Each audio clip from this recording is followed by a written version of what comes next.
ഇന്നലെ നമ്മൾ നൽകിയൊരു വാർത്തയായിരുന്നു. ഇന്ത്യ പാക് സമുദ്ര അതിർത്തിയിൽ നാടകീയമായ സംഭവങ്ങളുണ്ടായി. അതിർത്തി ലംഘിച്ചെന്ന് ആരോപിച്ച പാകിസ്ഥാൻ പിടികൂടി കൊണ്ടുപോയ നമ്മുടെ 7 മത്സ്യത്തൊഴിലാളികളെ നമ്മുടെ കോസ്റ്റ് ഗാർഡ് മോചിപ്പിച്ചെടുത്തു. ഇപ്പോൾ അതിൻ്റെ കൂടുതൽ വിശദാംശങ്ങൾ വരുന്നുണ്ട്.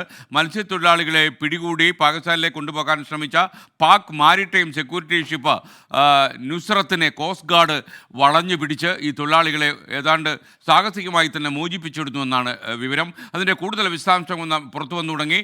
ശ്രീനാഥ് ചന്ദ്രൻ മുംബൈയിൽ നിന്ന് വിവരങ്ങളുമായി വീണ്ടും ചേരുന്നു. ഗുഡ് മോർണിംഗ് ശ്രീനാഥ് ചന്ദ്രൻ, അതിൻ്റെ കൂടുതൽ വിവരങ്ങൾ എന്തൊക്കെയാണ്? SK ഞായറാഴ്ച ഉച്ചയ്ക്ക് ഏതാണ്ട് 3:30യോടെയാണ് ഈ സംഭവങ്ങളൊക്കെ ഉണ്ടാവുന്നത്.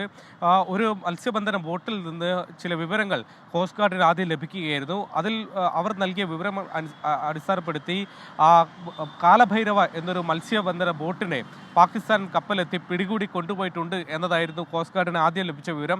ഉടനെ തന്നെ കോസ്റ്റ് ഗാർഡ് ഷിപ്പായ അഗ്രിം ഈ സ്ഥലത്തേക്ക് പുറപ്പെടുകയും ചെയ്തു. അതിവേഗം ഈ മേഖലയിലേക്ക് അവർക്ക് എത്താൻ വേണ്ടി കഴിഞ്ഞു. അവർ കാണുന്നത് ഈ പാകിസ്ഥാൻ്റെ മാരിടൈം സെക്യൂരിറ്റി ഏജൻസിയുടെ ഒരു ഷിപ്പ് നുസ്രത്ത് എന്ന കപ്പലിൽ ഈ തൊഴിലാളികളുമായി പോകുന്നതാണ്. ആ കപ്പലിന് ഏതാണ്ട് 2 മണിക്കൂറോളം ചേസ് ചെയ്യേണ്ടി വന്നു, അതിനെ പിന്തുടരേണ്ടി വന്നു എന്നതാണ് നമുക്ക് ലഭിക്കുന്ന വിവരം.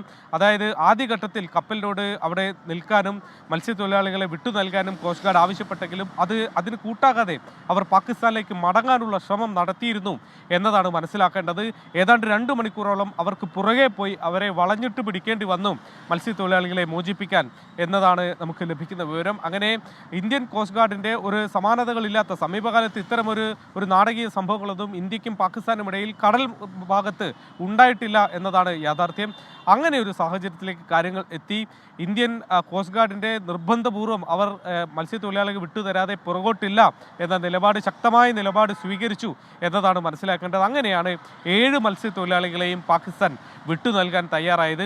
അവരുമായി ഓഖ തീരത്തേക്ക് ഇപ്പോൾ ഇന്ത്യൻ കോസ്റ്റ് ഗാർഡിൻ്റെ കപ്പൽ ഇന്നലെയോടെ തന്നെ എത്തുകയും ചെയ്തിട്ടുണ്ട്. മത്സ്യത്തൊഴിലാളികൾക്ക് ആരോഗ്യവാന്മാർ തന്നെയാണ്. പക്ഷേ ഈ മത്സ്യത്തൊഴിലാളികൾ സഞ്ചരിച്ച ബോട്ടായ കാലഭൈരവ ഏതായാലും കടലിൽ മുങ്ങിയിട്ടുണ്ട് എന്നതാണ് മനസ്സിലാക്കുന്നത്.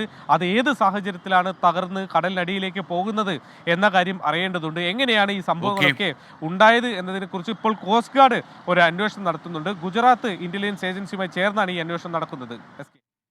Okay, thank you Sreenath Chandran. എന്തായാലും salute to Indian coast guard.